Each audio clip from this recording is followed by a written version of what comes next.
Bonjour, je suis Joël Crest. Bienvenue dans cette nouvelle vidéo vous présentant des nouvelles fonctionnalités de la mise à jour de février du Power BI Desktop.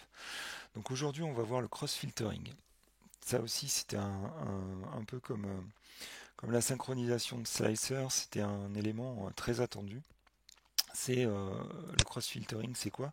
C'est la possibilité de sélectionner plusieurs filtres dans plusieurs visuels. Jusqu'à présent, lorsque vous vouliez filtrer un rapport, vous utilisiez des slicers.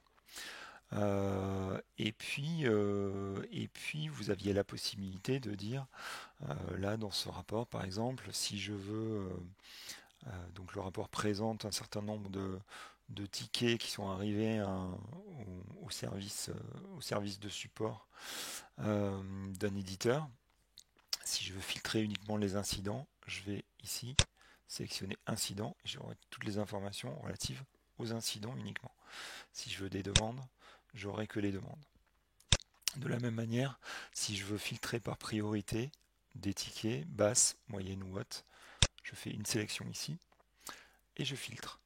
En revanche, si je veux voir tous les incidents qui sont de priorité haute, j'ai la possibilité de sélectionner haute ici, mais si je sélectionne incident ici, je vais perdre ma sélection précédente. Donc le cross-filtering, ça permet en appuyant sur la touche, en sélectionnant un élément, ici les incidents, et en appuyant sur la touche contrôle, en laissant le doigt sur la touche contrôle, de sélectionner un autre élément.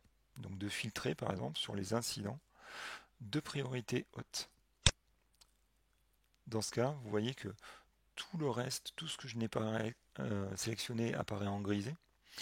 En revanche, selon le mode de filtre appliqué aux différents visuels, peut-être que la partie que vous avez sélectionnée apparaîtra en partie en surbrillance et en partie grisée.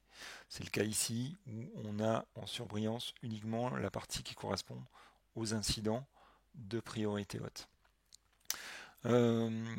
C'est une fonctionnalité très performante et très puissante. Par contre, elle a quand même ses limites. C'est-à-dire que si vous avez comme ici j'ai un visuel qui représente un top 6, donc le top N de mes contributeurs. Si vous avez donc ce visuel qui va donner des valeurs mais qui va en filtrer une partie, vous aurez des problèmes lorsque vous allez faire du cross-filtering entre ce visuel et les autres. Donc on fait l'essai, je prends les incidents de priorité haute et je sélectionne les incidents dont la contributrice est CandyFoot. Automatiquement, j'ai bien une sélection, mais je vois apparaître ici un petit warning m'indiquant que la sélection croisée n'est pas prise en charge pour les filtres complexes des n premiers. Et donc si je clique pour avoir le détail, j'ai un message m'indiquant clairement que la sélection croisée est désactivée pour des visuels qui ont un filtre appliqué sur les n premiers. Donc on ne peut pas avoir un cross-filtering propre dans ce cas-là. Il faut le savoir. Donc si vous voyez apparaître des petits warnings un peu partout, si vous avez des résultats incohérents, c'est tout à fait normal. Vous ne pouvez pas faire du cross-filtering avec ce genre de filtre appliqué à un visuel. Par contre, pour tous les autres visuels, bien sûr, rien ne vous empêche de faire ce genre de sélection. Voilà, c'est tout pour aujourd'hui. Je vous donne rendez-vous dans une nouvelle vidéo où je vous présenterai une nouvelle fonctionnalité du Power BI Desktop. À bientôt.